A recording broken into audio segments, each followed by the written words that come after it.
and today I'll be showing you guys this Royal Ice Knight build, or a Knight, a Royal Knight Ice build. I don't really know what to call it, but yeah, another build I've conjured up, and I've seen that it works very well in actual boss fights and just open world combat.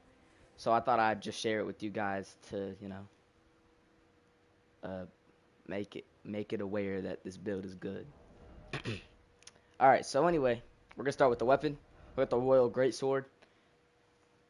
I know the description says that locations aren't included. The locations are not included, but I'm just going to share how to get them. I'm not gonna show where or how or like when, where, that type of stuff. So the Royal Greatsword, this is obtained through Ronnie's questline at basically the end. At the very end of the questline, you get this sword. And yeah, I've not plus 10'd it because I do not run this build often, but when I do, it's really fun to build and it works very well. So I plus 9'd it. If you guys really want to main this build, you guys can plus 10 it. You guys can see its stats. It scales off of strength and intelligence more than it does dexterity. My stats do not align with this build because I was just doing some testing with other sorts of weapons and the scaling. But if you guys do want to have stats for this build, then you guys will have to I would recommend having 80 vigor, less mind, like 30 mind, around 65ish endurance, 60 I would say 75 65 range, 65 70 range strength. This weapon still does scale a tiny bit off of dex, so I would say maybe 40ish dex. This is a level 300 build, so I will throw a level 150 build in the comment section if you guys need that for a more early game build, or for a more middle class kind of build. For intelligence, I'm not a high intelligence because, again, I was not using this build. I was just experimenting with other weapons. But I would recommend like upwards of 35 to 40 range of intelligence because it still does have a C scaling in intelligence. And next, faith. I don't really know faith. It really just depends on your spells. I would say 25 minimum because of Golden Vow, which is some of the buffs that we will be using in this build. But 25 faith minimum just for the buffs. But if you guys want more, I have 50 because I use pretty high faith spells. But an arcane is your choice. I never really thought of arcane as a good stat because I didn't know what it does, but I do regret not leveling it up more, and I will probably respec pretty soon. So anyway, that's enough with the weapon. Let's get into the secondary. We got the steel just for incant scaling and all sorts of stuff like that. It also goes off faith, as in faith. Have upwards of faith, and you guys will have good incant scaling. And this is just so I can cast the buffs for this build. And yeah, moving on to armor. Fingerprint helmet. It doesn't really apply any buffs, I don't think. No, it does not. But armor in all of my build videos will probably just be for fashion or drip, because not much of the armor that I will use for these builds is for actual buffs or for reasons or for actual purposes of being functional. But yeah, most of the armor in my build videos will be for just fashion. The whole armor, the gauntlets, and the greaves are all Hanslow's armor. This is obtained through the Volcano Manor questline. You will have to have the Mountain of Giants region unlocked. So just be aware of that before you go looking for this armor set. And the fingerprint helmet is obtained also at the mountaintops of the Giants, here at this Evergoal right here, closer to the Fire Giants arena.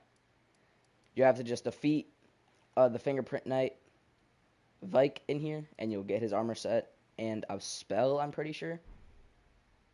And that's the armor.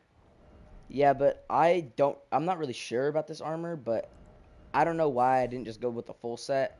I think I just want to. I don't really like this helmet, to be honest. So that's why I would throw the fingerprint helmet on, because this is more of a rounder helmet, so it would fit on more of a upward like upper like upper wide build of an armor set, like the Haslow's armor. So that's why I threw the helmet on there instead of the actual Haslow's helmet. All right, moving on to talismans. We got the Dragon Crest Great Shield. Obviously, just a really well-rounded talisman. And yeah, it enormously boosts physical damage negation. So yeah, I feel like this talisman could be incorporated on any build in the game, just in my opinion. Moving on, we got the Shard of Alexander. Obviously, another really good talisman. That this could also be applied to any build in the whole game, like even like the mage builds, like bleed builds, like every sort of build, faith builds, like in builds, dex builds, strength builds. This could be applied to literally any fucking build in the game.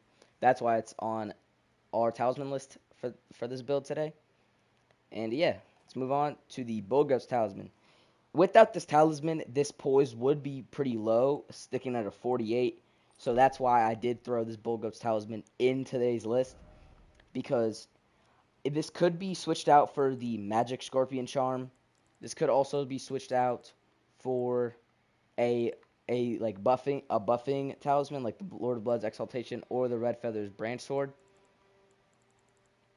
But I chose to put the Bulgos talisman in here just so I'm not getting some sort of stun locked by a boss ever. Or you guys could throw the Godfrey's icon into this spot because of the weapon art. The weapon art, I believed, is a charged weapon art.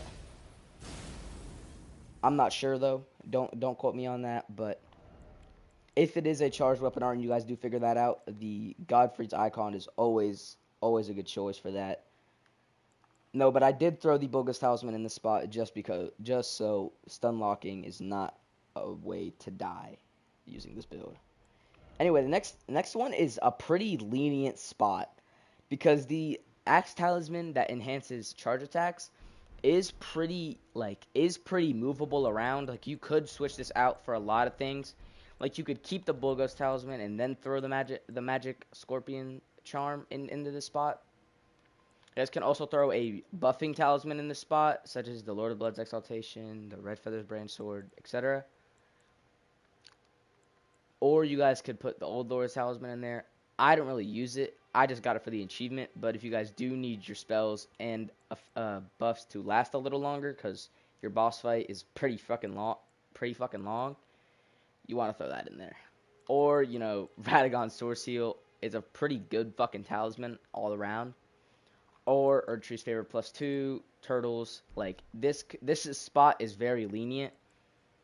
Like, this could really be anything. I just chose to put the Axe Talisman because I find my Mimic tier really useful at drawing aggros, and I can get charge attacks, my weapon art, all the sorts off in a boss fight. But, alright, moving on to the Physic. We got the Physic here. We got the Strength Knot tier, Magic tier. You guys can see that these were used in my last video. But, I mean, this combination does like scale with a lot of weapons in this game. Strength and Magic. Like my Star Scourge Warrior build from my last video.